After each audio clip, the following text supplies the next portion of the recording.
Chester Bennington in 2014 T-Ball Bossier Redux. On the afternoon of May 26, Linkin Park frontman Chester Bennington gave a performance unlike any in his career. His close friend, Soundgarden frontman Chris Cornell, was being laid to rest at the Hollywood Forever Cemetery in Los Angeles. "My name is Chester," Bennington told the mourners gathered there. "I had the great privilege of being a friend of Chris and invited to be a member of his family." Then, accompanied by Linkin Park bandmate Brad Delson on guitar, he sang Hallelujah. Bennington had become famous in the early 2000s as the powerhouse voice of one of rock's biggest bands, expressing himself through an angst-ridden scream, but that day his singing was different, plaintive, somber, fragile.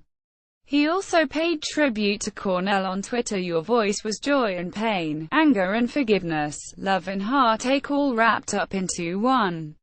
I suppose that's what we all are. You helped me understand that." Less than 2 months later, Bennington, too, was being mourned.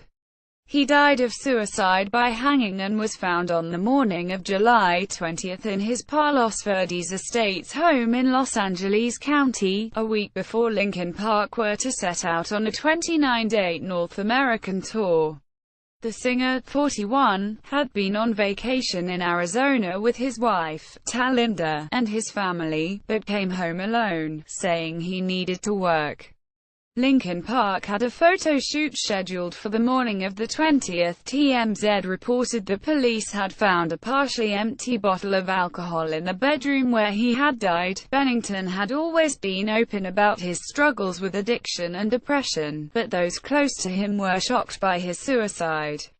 The day after Cornell's memorial, Bennington tweeted that he was feeling very creative and had written 6 new songs. Around the same time, he told a friend, Renee, "Marta, we have to stick together, and we have so much to live for." Bennington had reason to be happy. Linkin Park's new album, One More Light, had topped the charts when it was released in May, and a single, Heavy, was doing well on rock radio. In addition to the Linkin Park tour, he was planning a reunion with his pre-fame grunge band, Grey Daze, for September. "He was on top of the world," says Sean Dowdle, drummer for Grey Daze and a friend of Bennington's since their teens, who last talked to him 2 days before his death. Steve Stevens, who plays guitar with Billy Idol, remembers Bennington holding a new puppy while greeting everyone who came backstage at an event last October for Rock to Recovery, an organization for sober musicians. "He was making sure that everybody got to meet the dog at the door," he says. "It was so endearing and so Chester." He was describing an hour-be-whole battle with addiction. "When I look at it now, it's horrifying." Longtime friend Ryan Shuck on Linkin Park's European tour in June and July, Bennington seemed to be in top form. "We saw the most alive and present Chester of my 15-and-a-half-year history with the band," says Jim Digby, the group's director of touring. "He was arguably in the best physical condition of his life." A few days before his death, Bennington had been texting with Robert DiLeo, his bandmate in Stone Temple Pilots. Bennington fronted the band from 2013 to 2015 after Scott Weiland left the group. His messages were loving, positive, looking forward to the future, growing gold kinds of things, DiLeo recalls. And the day before he died, Bennington emailed former Guns N' Roses drummer Matt Sorum, saying he'd like to perform again with their all-star covers band, Kings of Chaos. But some of Bennington's friends now feel they overlooked signs that the singer's dark side, which he called his dark passenger, a reference to the force that motivated the serial killer protagonist on TV's Dexter, had been creeping back into his life. Bennington had gone to rehab around 2006 and appeared to be sober in the years after. But friends say he suffered a 3-day relapse last August, during which he blacked out from alcohol, and had been drinking as recently as October. A month before his death, Bennington told longtime friend Ryan Shuck, who played guitar in Bennington's side project Dead by Sunrise, that he was 6 months sober. But Bennington also sent Shuck, who had his own struggles with alcoholism, some text messages that seemed portentous. In hindsight, he was describing an hour-before battle with addiction. When I look at it now, it's horrifying. He was telling me, down to the detail, what he would do in the first hour he wanted to drink. I basically just take it hour before every day. Bennington talked about his issues in an interview in February with Music Choice. I have a hard time with life, he said while describing the meaning behind the hit Heavy. Even when it's good, I just am uncomfortable all the time. The opening line, I don't like my mind right now, like, that is me 24 hours a day. And if I get stuck in here, like, I just find life really hard. It doesn't have to be. Shuck believes Bennington had a couple of drinks just before his death.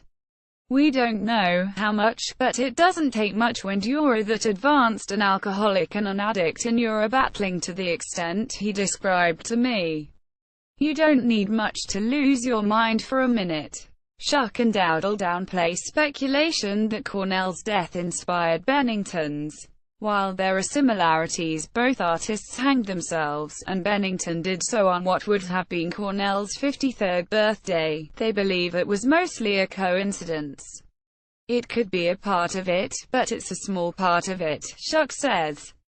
I think that it's just another horrible event that gets put in your subconscious. It's kindling, but the fire was already burning. Bennington's troubles go back to a nightmarish childhood. He was born on March 20, 1976, in Phoenix, the youngest of 4 children. His mother, Susan, was a nurse. His father, Lee, was a police detective who investigated child sex crimes. They divorced when Chester was 11, and, feeling abandoned by his mother, he lived with his dad, whom he later said was not emotionally stable at the time. From the time Chester was 7 or 8 until he was 13, he was sexually abused by an older male friend. I was getting beaten up and being forced to do things I didn't want to do, he once said. It destroyed my self-confidence. Bennington in 1993 at age 17 Seth Popple Yearbook Library. The experience led Bennington to explore drugs and alcohol. By his teens, he had used opium, amphetamines, marijuana and cocaine. I'd drink so much that I'd shit my pants, he once said. Bennington claimed to have kicked substance abuse the first time in 1992, when a local gang burst into a place where he was getting high with his friends and beat and robbed them. Bennington poured his experiences into Linkin Park's songs, which mixed his soul-bearing screams with Mike Shinoda's rapping and the band's lumbering riffs for a sound that dominated the pop charts for much of the 2000s. He had a distinct voice, at once delicate and ferocious, says actor and 30 Seconds to Mars frontman Jared Leto, who met Bennington on the festival circuit in the 2000s. 30 Seconds to Mars also toured with Linkin Park in 2014. It's the angel and the demon, sitting on both shoulders. You could feel the tension between the two when he sang, and I think the reason so many people connected to his music was because of that balance he achieved between the two. Bennington's songs, many co-written with Shinoda, became anthems for young people struggling with some of the same emotional issues. Crawling, for example, is probably the most literal song lyrically he'd ever written for Linkin Park, Bennington said of the single, off the band's Megasling 2000 debut, Hybrid Theory. That's about feeling like I had no control over myself in terms of drugs and alcohol. Those who knew him say Bennington didn't let his struggles define his personality. He could be funny in a juvenile way one minute he was a fan of scatological humor and deeply sensitive the next. Shuck recalls Bennington kicking himself endlessly after making a joke about lung cancer on stage. His messages were loving, positive, looking forward to the future, growing gold kinds of things, Robert DeLeo recalls. Bennington would sometimes tell bands that opened for Linkin Park, "Next time we might be opening for you guys." Sorum remembers how he'd asked the Kings of Chaos band members to do a gig shortly before Christmas. Bennington and DeLeo were laid over for 12 hours in Chicago, and the drummer felt horrible for keeping them from home during the holiday season. "I emailed those guys and said, I apologize. I'm so sorry. Thank you so much for going the distance," Sorum says. Untypical Chester style, he emailed back, "Anytime, bro." There was no drama. Nothing. At home, Bennington found solace in his 6 kids. Had become a father for the first time at age 20, and first got married in 1996. That relationship ended in a tumultuous divorce, marked by a relapse where I drank myself to the point where I couldn't leave the house and I couldn't function, he recalled. "I wanted to kill myself." He married Talinda in 2005, and the couple had a son and twin daughters. Leto remembers going to Bennington's house for dinner one night. "I walk in and it's just jam-packed with the biggest family you've ever seen," he says. "I just couldn't believe that he had such a beautiful and thriving family life, especially for someone so young. I hadn't seen so much of that in him, spending time on the road." Bennington in 2008 with family. Steve Granit's WireImage.com. He always had enjoyable tales of his 6 kids, which he always referred to with a beaming smile, no matter what kind of parental woe might have had him do a double take, says ZZ Top's Billy Gibbons, who toured with Bennington in Kings of Chaos within the past year. His tattoo parlor business was another highlight. "He had me designing silver jewelry for the Las Vegas shop where we whiled away the hours talking shop. He was really an engaging soul." In late July, Chuck paid tribute to Bennington at a private service in Los Angeles, where he read a eulogy alongside Linkin Park's Joe Hahn and Shinoda. The members of Linkin Park, as well as Talinda Bennington, declined to be interviewed for this story.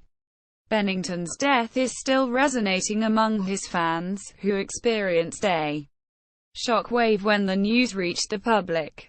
The National Suicide Prevention Lifeline says it received a 14% spike in calls on the day after the news broke. 10 days after Bennington's death, the singer's home was encircled with a temporary 6-foot fence.